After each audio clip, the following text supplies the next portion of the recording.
pois, amados meus, como sempre obedecestes, não só na minha presença, porém, muito mais agora na minha ausência, desenvolvei a vossa salvação com temor e tremor, porque Deus é quem efetua em vós tanto o querer como o realizar, segundo a sua boa vontade.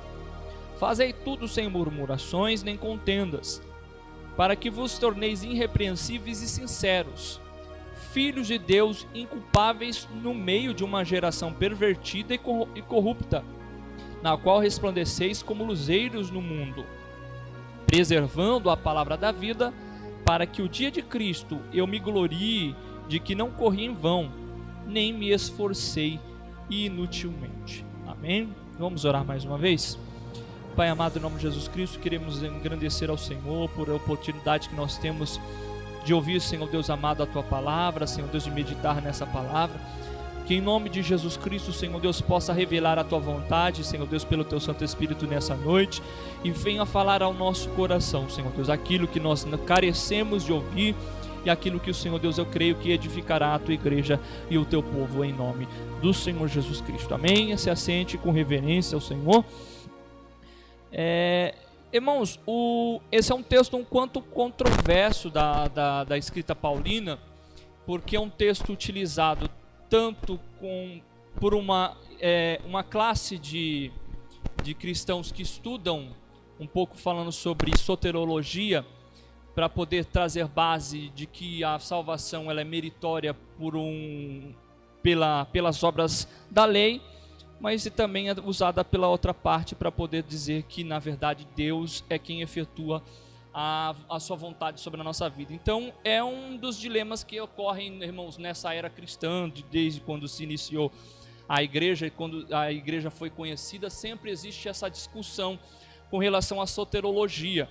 E eu não quero, na verdade, entrar, irmãos, em discussões e falar sobre pontos A e ponto B, mas eu quero, irmãos, relatar e falar sobre a palavra do Senhor, assim como ela, irmãos, ela é dita, e assim nós possamos compreender, sem tomar partidarismo, mas falar sobre a verdade bíblica. O apóstolo Paulo, irmãos, quando ele inicia no verso de número 12, você vai ver que ele inicia o verso da seguinte forma: assim, pois, amados meus. Então, irmãos, o contexto logicamente anterior, ele deve ser tomado em consideração, logicamente que não somente sobre essa palavra, mas aqui é muito evidente, muito forte o que Paulo vem dizer, porque o contexto anterior, eu creio que eu já preguei aqui na igreja sobre esse tema, e também é um tema bastante adverso, falando sobre a humilhação de Cristo, sobre muitas posições que tem, irmãos, na teologia. Mas o apóstolo Paulo, já no capítulo de número 2, ele vem trazer ao conhecimento dos irmãos uma instrução para que possa a igreja ela andar conforme a vontade de Deus. O apóstolo Paulo, por inúmeras vezes, ele escreve as suas cartas paulinas, escreve sobre as suas cartas, trazendo algumas advertências às igrejas a qual ele foi fundada e alguns irmãos que ali habitam. E aqui não é diferente. Ele vem falar sobre um pouco mais de amor fraternal, a partir do verso de número 1, vai falar um pouco mais sobre unidade, sobre união do povo de Deus, porque se você iniciar lá do verso de número 1, você vai ver o apóstolo Paulo exortando com relação a essas coisas exatamente. Se há, pois, alguma exortação em Cristo, verso 1, alguma consolação de amor, alguma comunhão do Espírito, se há entranhados afetos e misericórdia, contemplai a minha alegria, de modo que penseis a mesma coisa, tenhais o mesmo amor, sejais unidos de alma, tendo o mesmo sentimento.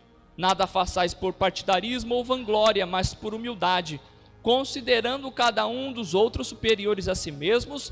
Não tenha cada um em vista o que é propriamente seu, senão cada qual o que é dos outros. Então Paulo ele vem corrigir algo que acontece, irmãos, dentro da igreja de Filipos. Por mais que seja uma igreja conhecida, e a carta aos Filipenses é uma carta conhecida como a carta da alegria de Paulo, porque é por inúmeras vezes que Paulo vai relatar no decorrer da escrita aos Filipenses a alegria que ele sentia por aquela igreja.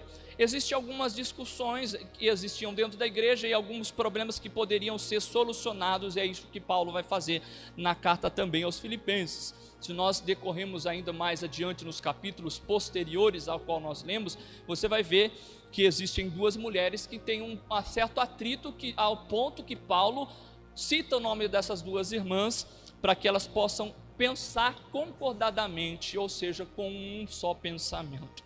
Então, irmãos, esse problema que acontecia na igreja de Filipos não é diferente nos nossos tempos, e ele também deve ser corrigido para que possamos andar em unidade, irmãos, tendo o mesmo espírito e fazendo a obra do Senhor com humildade. Então, quando se segue para poder dar um exemplo prático sobre como devemos andar, o apóstolo Paulo, a partir do verso de número 5, eu estou fazendo, irmãos, esse compêndio mais ou menos rapidamente, para que a gente possa adentrar no verso de número 12 adiante. O apóstolo Paulo vai pegar com exatidão a vida de Jesus Cristo, para poder trazer um exemplo que o cristão deve seguir de humilhação. Então, quando Paulo ele vai falar sobre a divisão da igreja, ele diz, irmãos, que existe um exemplo prático para que a gente possa viver. E o exemplo maior que nós podemos, irmãos, viver na nossa vida é o exemplo do nosso próprio Senhor Jesus Cristo, que é descrito a partir dos versos de número 5 até os versos de número 11, aonde Paulo vai falar sobre o sentimento que existia no coração de Jesus, deve ser o mesmo sentimento também que deve existir no coração do cristão.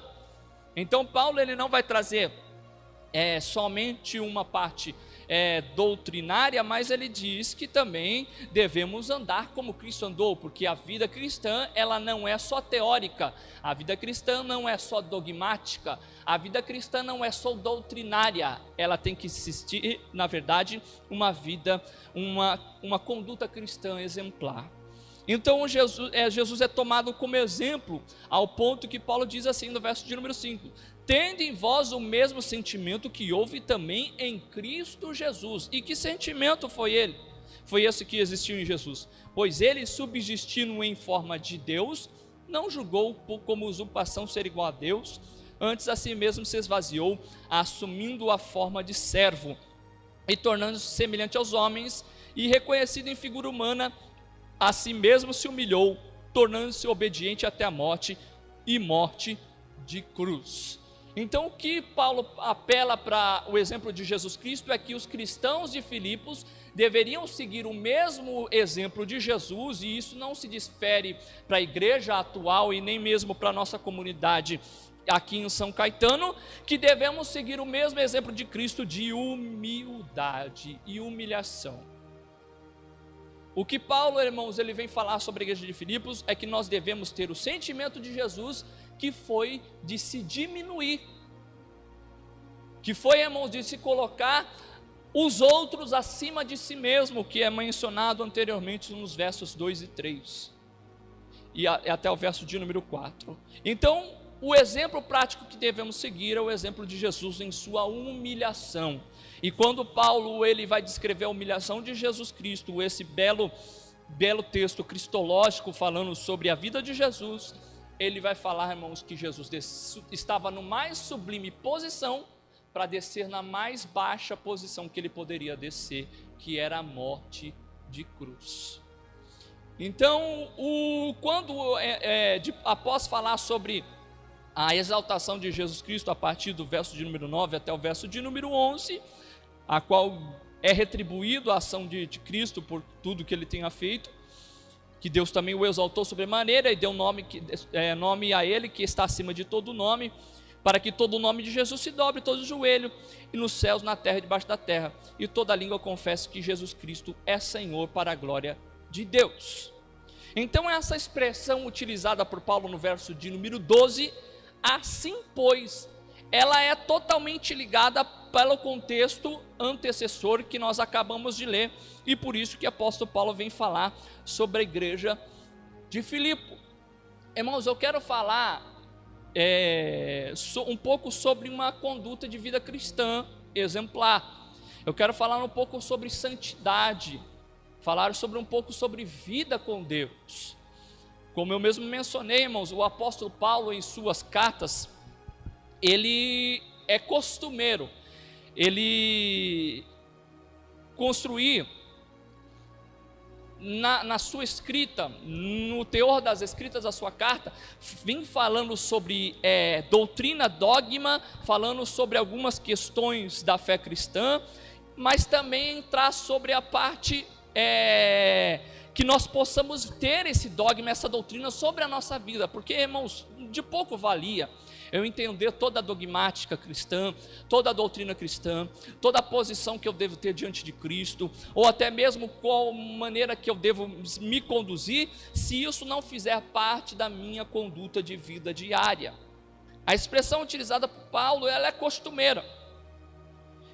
Ele, na verdade, ele constrói, irmãos, um edifício de doutrinas, um lugar onde existiam as doutrinas cristãs, qual é a realização da vida cristã, como nós devemos seguir. Só que esse edifício que é construído por Paulo, ele não é meramente para ser contemplado do seu lado exterior, é para que o cristão possa adentrar para dentro da doutrina, ou melhor dizendo, para que a doutrina adentre no coração do cristão e ele faça parte da vida do cristão.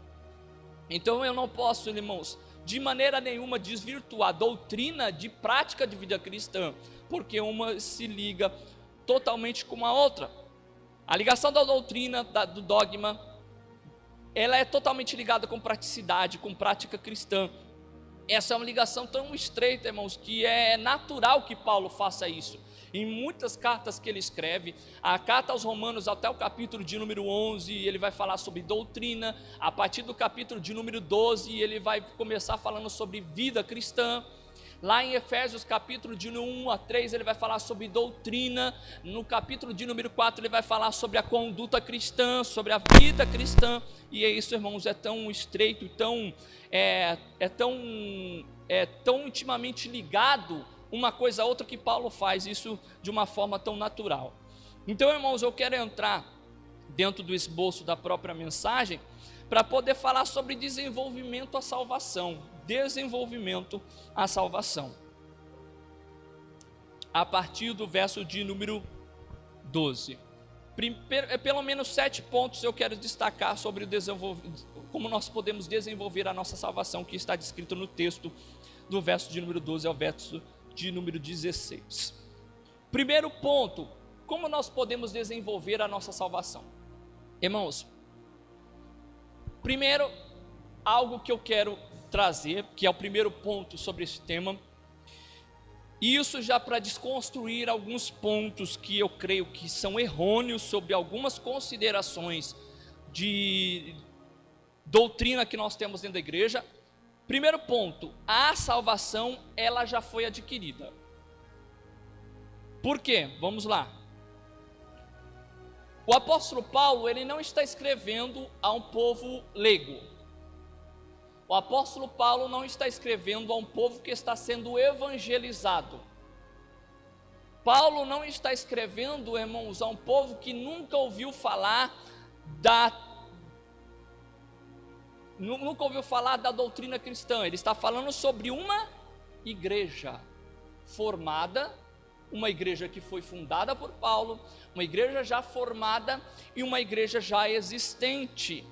Então, irmãos, para poder já, de primeira parte de via de regras, para poder acabar com alguns pontos, a natureza da salvação humana, ela independe, irmãos, da ação humana, até certo ponto. E eu vou entrar no texto para poder falar sobre isso. Primeiro, ela não é adquirida por esforço humano. A salvação humana, irmãos, ela não é adquirida por obra meritória da lei. A salvação humana, ela não é adquirida por um esforço, irmãos, contínuo do cristão. O desenvolvimento da salvação que virá após a conversão humana, aí, irmãos, já é outro assunto. Porque a salvação humana, ela, irmãos, simplesmente, única e exclusivamente, ela depende de uma ação vicária de Jesus Cristo. O ponto inicial de salvação não vai ser por obra meritória humana. E aí nós vamos entrar no texto e falar, pastor, mas o texto diz outra coisa.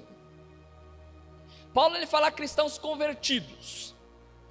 E ele está chamando, irmãos, estes mesmos cristãos convertidos, e você vai notar que ele chama de meus amados, aí no verso de número 12. E lá no verso de número 12, no final ainda do verso, ele vai dizer, desenvolvei o que? A vossa salvação. Então, irmãos, o que o apóstolo Paulo está dizendo, que é uma salvação que já pertence ao cristão, não é, irmãos, o desenvolver do que é descrito pelo apóstolo Paulo no verso de número 12, o ponto inicial para que nós sejamos salvos. Ele já está falando para um povo que já adquiriu. Irmãos, seria semelhante a eu ganhar um livro. Vou ver se eu consigo, irmãos, trazer isso de uma forma para que seja compreensivo. Eu ganho, irmãos, esse livro é meu. Quem me deu? A pessoa que me deu. Não fui eu que adquiri de alguma forma. Ganhei de presente, como uma dádiva. Ganhei. O que, irmãos, deve acontecer na sequência? Eu não devo simplesmente obter o livro e guardá-lo numa estante ou numa gaveta ou num lugar, irmãos, a qual eu possa me esquecer desse livro e não entender o que existe dentro do livro. Quando eu recebo o livro, aí que eu vou desenvolver o meu conhecimento com relação ao que está escrito no livro. Salvação, irmãos, ela não é meritória ao ponto que eu comprei o livro. Eu não fui até a livraria e comprei, eu recebi como dádiva, um presente. A salvação é da mesma forma, ela é dádiva. Mas eu, irmãos, para poder ter um conhecimento do que está escrito dentro do livro, eu devo folheá-lo e começar a ler o que está nesse livro, senão eu não vou me desenvolver com o assunto que está escrito no livro. É isso que Paulo, irmãos, em certo ponto está falando sobre a conduta que nós devemos ter em desenvolvimento da nossa salvação. O primeiro ponto, como eu mesmo mencionei, a salvação ela já foi adquirida. Irmãos, você não vai tornar-se santo ou vai ter uma vida de santidade, como nós como cristãos devemos seguir e andar com Deus, ter uma conduta de cristã exemplar, porque, irmãos, no findar de tudo isso, pela tua ação santificadora, você vai adquirir a salvação. Preste bem atenção, a salvação já foi adquirida por uma dádiva divina, por um plano eterno que estava determinado por Deus antes da criação de todas as coisas. É isso que a palavra do Senhor, irmãos, ela declara. Mas a partir do momento que eu recebo esta dádiva, eu devo folhear os livros que estão contidos, irmãos, neste presente que eu recebi, porque senão eu não me desenvolvo espiritualmente. Então, irmãos, a salvação, já é uma dádiva, já foi adquirida, ela não é comprada, ela não é mediante a tua santificação, ela não é mediante a sua vida com Deus. Isso, irmãos, é uma trajetória de uma vida cristã que devemos seguir, mas porque já fomos alcançados, já fomos, irmãos, comprados, já fomos redimidos, já fomos alcançados pelo amor de Deus e já estamos diante da sua presença.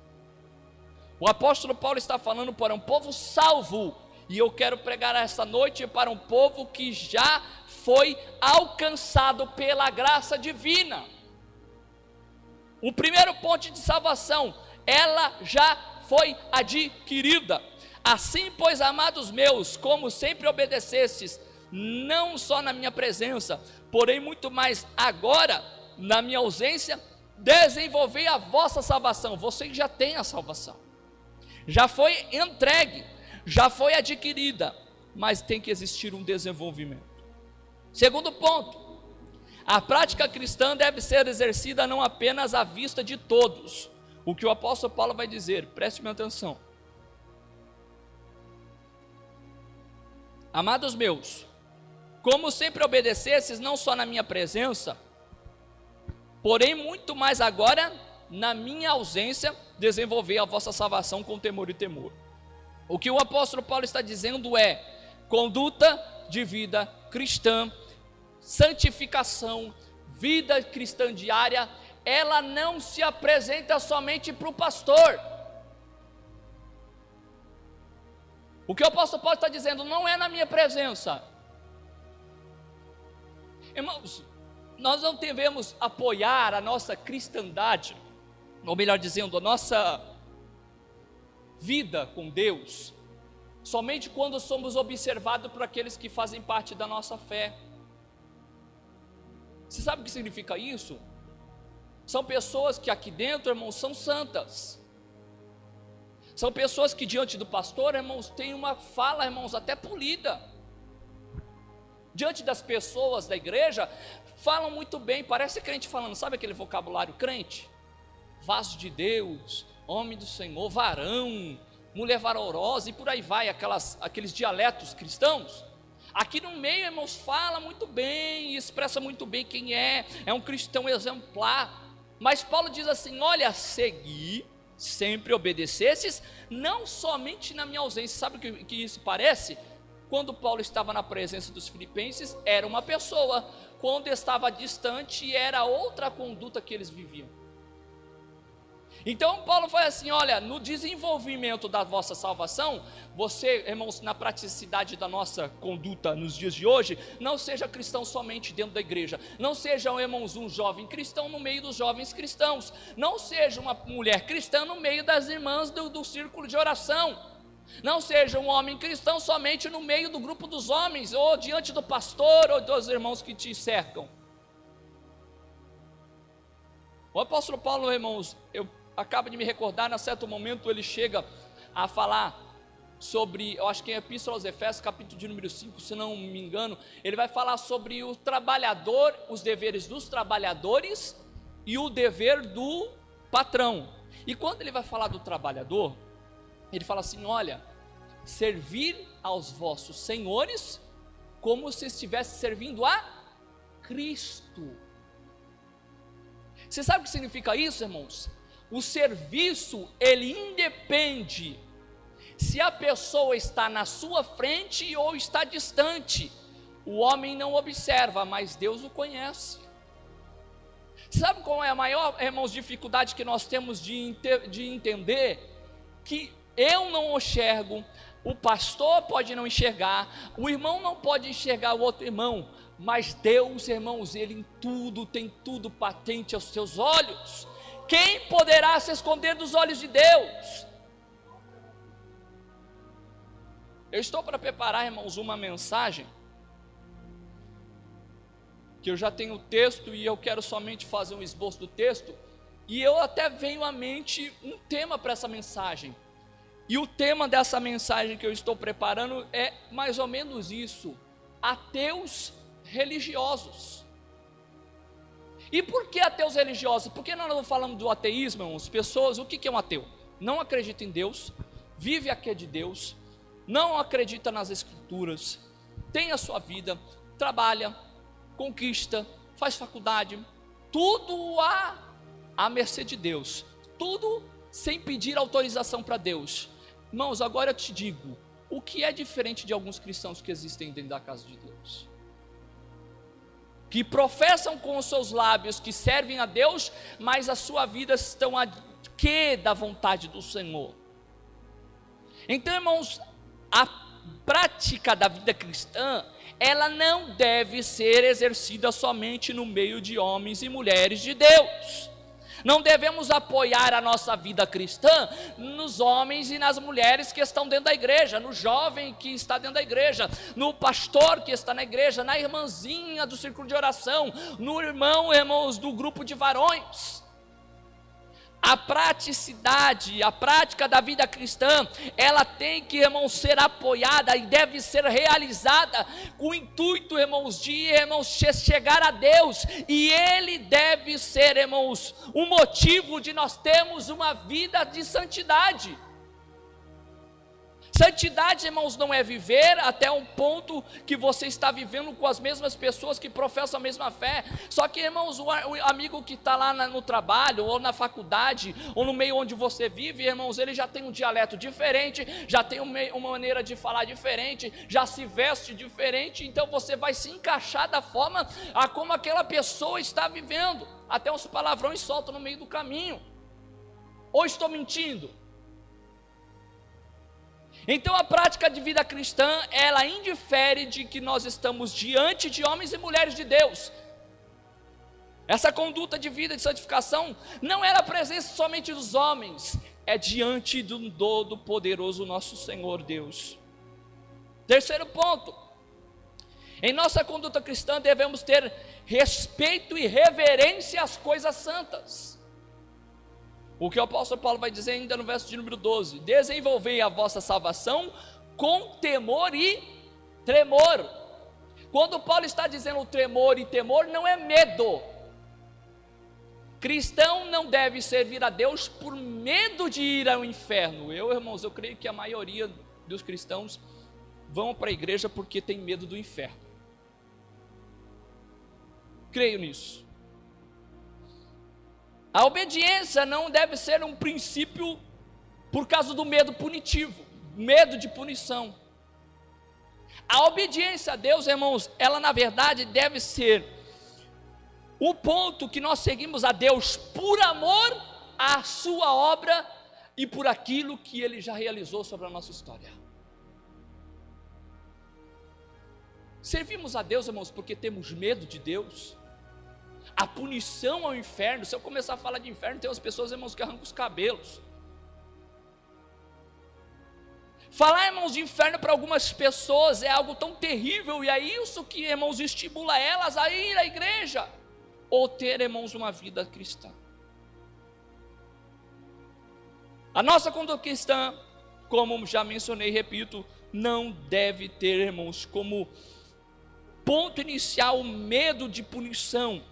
Ela deve ser, irmãos, em reverência e temor às coisas de Deus, temendo, irmãos, para que possa ter um mínimo de reverência e respeito às coisas sagradas e às coisas santas. Quarto ponto, a força que nos move tem a sua fonte em Deus, e aí nós vamos entrar na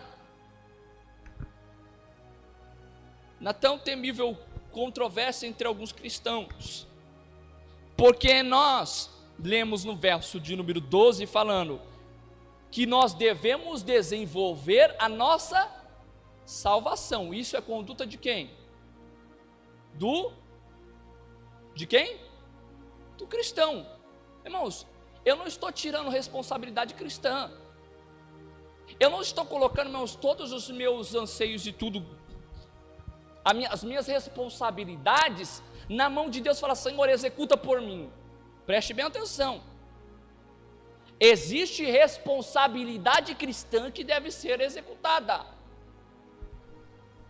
O verso de número 13 vai dizer da seguinte forma: porque Deus é quem efetua em vós tanto o querer como o realizar. O que significa? Que Deus, Ele coloca sobre o nosso coração, irmãos, o prazer em o servir e até mesmo realizar, irmãos, e ter uma boa prática de vida cristã. Eu estou dizendo, irmãos, que o cristão, ele somente deixa este sentimento tomar conta do seu coração, mas inicialmente ele foi implantado por Deus. O desenvolvimento da salvação, de ter uma boa conduta de vida cristã, de ter ser exemplo de vida cristã, ele é desenvolvido pelo cristão, mas em resposta a algo que Deus coloca no coração humano. Preste bem atenção, irmãos. Se Deus não, irmãos, colocasse sobre o teu coração o prazer de o servir, você não tinha um impulso suficiente e nem a força, irmãos, necessária para se decidir em ir em direção a Deus e ter uma vida cristã, irmãos, exemplar, de acordo com o que Deus requer de nós cristãos. Deus, Ele é quem efetua em vós tanto o querer como o realizar, segundo a sua boa vontade. Então, como eu disse, 4 ponto, a força que nos move tem a sua fonte em Deus. E, irmãos, embora é requerida a ação humana no processo de salvação, nesse processo, não de adquirir a salvação, mas no processo de salvação, por nós mesmos não teríamos condições de adquirir forças para vivermos uma vida de santidade. A conduta humana apenas ocorre, pois ela é estimulada pela vontade divina em nosso coração. Deus aplica a sua vontade sobre a nossa vida e nós temos uma resposta àquilo que Deus, irmãos, Ele implantou sobre o nosso coração. Então, irmãos, eu não tenho como desenvolver a minha salvação se eu não tiver o poder necessário para que, irmãos, eu possa exercer, irmãos, essa ação e ter uma vida de santidade. 5º ponto, devemos ter uma vida cristã em comunidade pacífica. Verso de número 14. Fazei tudo sem murmurações e nem contendas. Se você pegar esse verso, ele logo vai remeter, irmãos, ao que o apóstolo Paulo disse anteriormente, dos versos de número 1 até o verso de número 11. Porque o apóstolo Paulo, irmãos, quando ele estava falando sobre o exemplo de Cristo, estava falando para a igreja, como a igreja deveria proceder, ele vai dizer que a igreja deveria ter os mesmos sentimentos de amor, deveria, irmãos, ser humilde, ter irmãos, uma conduta de considerar os irmãos superiores a si mesmo. E aí quando o apóstolo Paulo ele diz assim, olha, fazei tudo sem murmuração e contendas. Esse verso logo remete para aquilo que Paulo já tinha mencionado anteriormente, nos deixando o exemplo de Cristo e a forma que nós devemos irmãos, viver para que possamos caminhar numa igreja saudável. O que, irmãos, é complicado de nós entendermos um pouco, ou até mesmo de praticarmos, é que uma vida em comunidade é uma situação complicada de se viver. Eu lembro quando eu fui casar, não sei se já disse para os irmãos, eu me casei numa igreja batista, só a igreja, irmãos. Eu não fazia parte da igreja, mas eu fui me casar numa igreja batista e o pastor falou assim, tudo bem, você pode casar, só que você vai ter que fazer um curso de casais. Eu falei, amém. E ele começou a ministrar o curso de casais falando sobre 2 vidas, como seria a vida de casado. Eu era jovem, minha esposa também jovem. E ele começou a falar, irmão, sobre diferenças do casamento. As diferenças que vão ocorrer entre 2 pessoas. Vai ser dessa forma, vai ser daquela maneira. E aí ele até trouxe uma ilustração sobre um mecanismo, dizendo que o casamento era como se fosse uma engrenagem, uma hora um cede, outra hora outro cede, e assim funciona o mecanismo do casamento. Eu lembro muito bem isso aí quando eu casei. Agora você multiplica, irmãos, a convivência, que não são mais 2, mas ao menos quantos temos aqui? Vamos colocar um número de 50 pessoas. 50 pensamentos diferentes, 50, irmãos, criações diferentes, 50 maneiras de pensar diferentes. E o que acaba acontecendo, irmãos, no meio desse processo de vida com Deus, ou até mesmo da vida em comunidade cristã, é que, irmãos, parece que se torna inevitável. No meio desse convívio, existiu o que o apóstolo Paulo diz no verso de número 14, fazei tudo sem murmurações e contendas. No desenvolvimento da salvação, porque isso, irmãos, estou dentro do mesmo tema. No desenvolvimento da salvação, está entrando, o apóstolo Paulo está embutindo e colocando, irmãos, bem embutido nisso, que nós devemos ter uma vida de unidade ao ponto, irmãos, que não exista divisões dentro da igreja, contendas e murmurações. A própria palavra do Senhor fala assim: se possível em vós, tende paz com todos os homens. O problema, irmãos, é que nós não nos esforçamos para ter paz com os irmãos. Eu estou dizendo irmãos em Cristo, com o mesmo Senhor, o mesmo Deus, o mesmo Redentor, o mesmo Espírito que coordena os irmãos, o mesmo Espírito que está no meio da igreja. Então, irmãos, nessa conduta de desenvolvimento de salvação, nós vamos ter, irmãos, os atritos, vamos ter as contendas, vão existir as murmurações, ao ponto que eu posso fazer tudo sem que haja isso. Então, irmãos, conduta no desenvolvimento da salvação, deixa eu falar algo para você. Você vai ter aquele irmão, irmãos, muitas das vezes que você diz que pisa no seu calo, que pensa diferente de você. Irmãos, imagine Jesus falar assim: ó, você vai seguir neste caminho dessa vida cristã, e hora ou outra vai ter um irmão que vai te dar um topicão, vai te passar o pé, vai pisar no seu calo, mas continua. Irmãos, imagine mais ou menos isso, a conduta da vida cristã, e na moral, irmãos, que nós devemos seguir com Deus. Vão ter pessoas que vão tentar, por inúmeras vezes, ou até pensamentos diferentes e atitudes diferentes, que, irmãos, vão nos buscar fazer murmurar e a ter contendas no meio da comunidade cristã. Sexto ponto: a correta conduta da vida cristã reflete o caráter cristão ao mundo. Embora em meio a uma geração totalmente corrompida, como nos tempos da igreja de Filipe, de Paulo, nós vivemos também no meio de uma geração totalmente corrompida pelo pecado, os filhos de Deus devem continuar resplandecendo a luz de Cristo. Bem se aplica as palavras de Jesus a esse contexto, quando Jesus disse: vós sois a luz do mundo. No verso de número 15,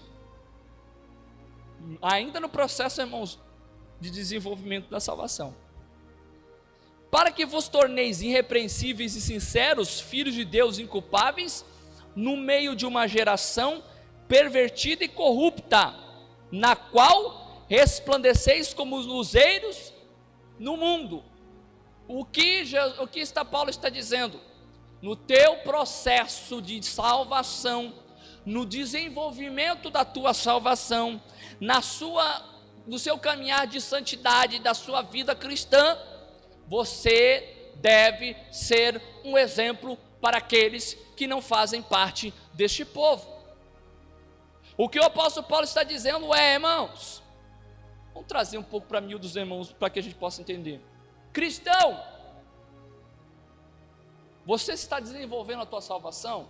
Você tem irmãos, está numa vida de santidade, de conduta cristã exemplar? Você está devendo para alguém, irmãos, porque quer dever?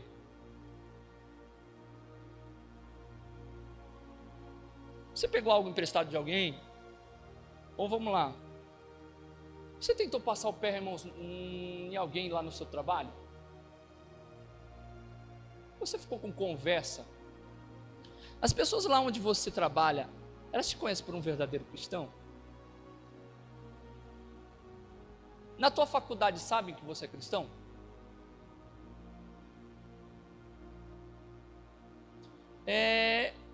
Lá onde você mora, irmãos, te conhecem como um verdadeiro cristão? Seria como aquela mulher quando viu Paulo cruzando junto com seus amigos, fala assim: aí vai um verdadeiro homem de Deus? Ou seria como aquele endemoniado que fala assim: olha, Paulo eu conheço, Jesus eu conheço, mas vocês quem são?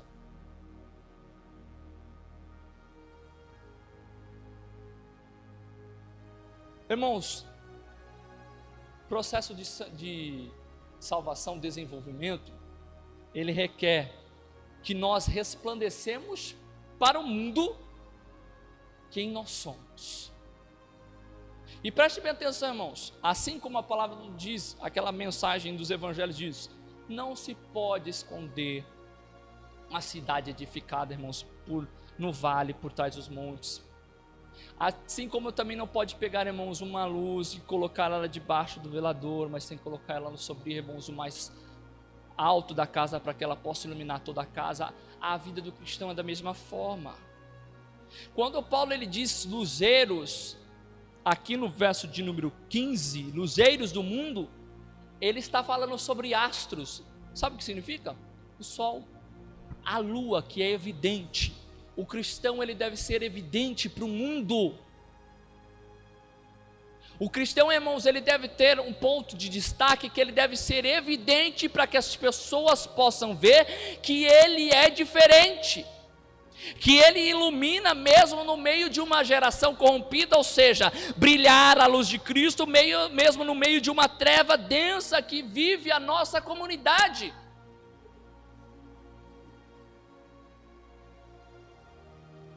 Somos ou não somos a luz do mundo, como dito por Jesus Cristo aos seus discípulos? Resplandecemos, irmãos, verdadeiramente a vontade de Deus, ou não resplandecemos aquilo que Deus ele requer de nós como igreja? Será, irmãos, que o nosso processo de vida cristã, ele ficou, irmãos, somente parado quando nós dissemos, aceita o Senhor Jesus Cristo? E por aí diante, irmãos, não conduzimos mais a nossa vida cristã, crescendo e folheando o que está escrito no livro, para que a gente possa se aprofundar e ter conhecimento daquilo que nós ganhamos como dádiva.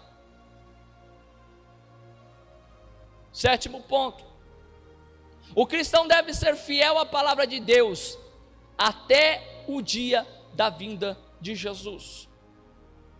Verso 16, preservando a palavra da vida, para que no dia de Cristo eu me glorie de não ter corrido em vão, nem me esforcei inutilmente. Para você entender, existe uma ligação entre tudo que foi dito anteriormente com a preservação da palavra de Deus. Presta bem, eu falei sobre prática de vida cristã, falei sobre conduta reverente com relação às coisas de Deus, falei sobre a vida pacífica numa comunidade cristã. Irmãos, vai anotando aí, vou repetir.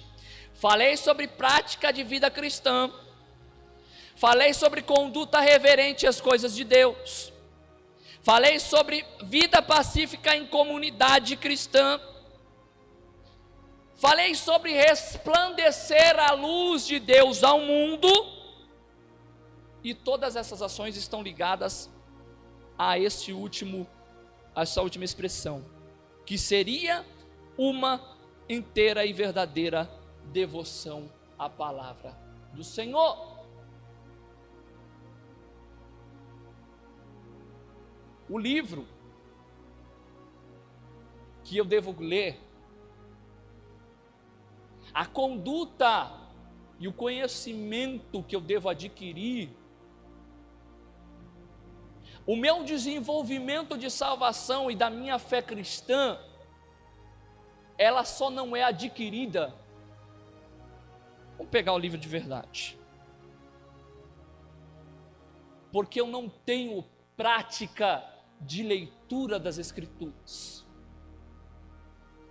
O que acontece, irmãos, é que está totalmente ligado o nosso desenvolvimento cristão, como nós conhecemos o que Deus requer de nós como cristãos.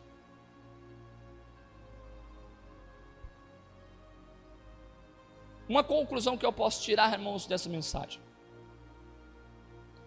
a vida cristã requer ações de crentes transformados. Mas podemos ter, irmãos, o conforto e a esperança que a nossa fonte de força e poder vem de Deus. Nos é requerido uma vida aprovada, mas nos é prometido também uma ação divina que conduzirá o nosso coração, sentimentos e, por fim, ações a amar a Deus e a sua palavra. O que, irmãos, nos resta a desenvolver a nossa salvação é nos desenvolvermos com relação ao conhecimento que nós temos das coisas de Deus. Eu postei um vídeo para a gente possa encerrar. Não sei se os irmãos viram. Ficou um pouco baixa porque eu tentei gravar no meu celular. Eu peguei de um aplicativo do Instagram, gravei, ficou um pouco baixo, mas ele tem alguém viu a legendinha lá? Ele falou um pouco sobre leitura bíblica. Fizeram uma pesquisa com cerca de 40 mil pessoas sobre algumas condições que a pessoa ela vai adquirindo na vida dela, cristã, pelo processo que ela tem de leitura bíblica durante a semana. Ou seja, a pessoa que tem um dia de leitura bíblica, ela pega um momento na semana para ler a Bíblia, ela é quase irrisório. Não tem muita diferença de uma vida comum que ela tinha. Quando ela começa a ter 2 dias de leitura bíblica na semana, já existe, irmãos, uma diferença sobre a conduta de vida dela. 3, sobe mais um pouco. Mas quando nós lemos de 4 a mais vezes na semana a Bíblia, irmãos, a diferença é gritante. Ao ponto de os pesquisadores dizerem que diminui muito uso de pornografia, adultério, conduta, irmãos, com os pais, e por aí vai, e muitas outras ações que são descritas lá. Irmãos, o que nos falta como cristão é ter um pouco mais de conhecimento sobre uma dádiva que já nos foi entregue. E assim, irmãos, pela força do Senhor e pelo seu poder, vivemos uma vida em comunidade pacífica, porque nós conhecemos o Deus que servimos e o Senhor requer isso de nós. Amém? Assim agradeço a oportunidade em nome de Jesus.